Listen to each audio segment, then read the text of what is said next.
Have you heard? According to the latest government numbers, inflation is cooling, at least slightly. However, it is still very high, and soaring car insurance costs are a big concern for most Americans. Let's talk overall consumer prices. They rose 6.4% in January. That was from a year earlier. A small decline from December's numbers. But when it comes to auto insurance, prices are still surging. They're up nearly 15%. Manuel Bojorquez looks now at what is behind that spike. Juan Maroso lives in Miami, where drivers are spending the most on car insurance. My original insurance was $2,400 for 6 months, and it went up to $4,000. The cost to insure his Tesla went up by nearly 70%. It hurts. It definitely hurts. A new report by Bankrate.com found nationwide premiums have risen more than $240 on average, topping $2,000 a year. Florida drivers saw the biggest jump, up nearly twice that amount to almost $3,200 a year.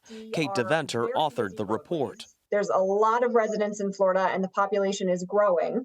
Then we also see a lot of tourists, which then, of course, add to those busy roadways, and that makes it even more likely that an accident is going to happen. The high cost of car insurance comes as supply chain issues are starting to ease, but the spike in repair costs, labor, and medical care are driving insurance rates up across the board. Good morning, Great Florida. How may I help you? Ana Karina Callejas is an insurance agent at Great Florida. She says one of the major driving forces for rising car premiums are claims tied up in court. Most claims that are going through to the carriers are coming in with an attorney.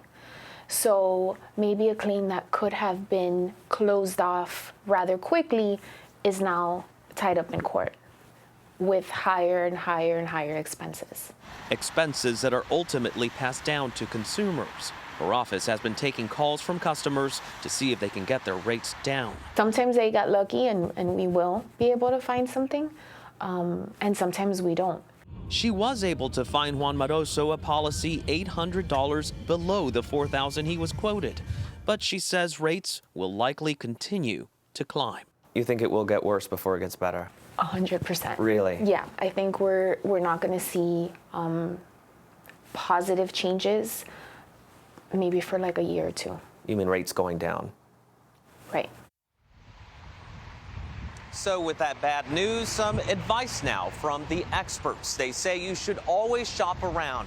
Ask your agent to make sure you're getting every available discount. Consider a car that's cheaper to insure, but above all, drive safely. It's those moving violations that could send your rates even higher. Nate?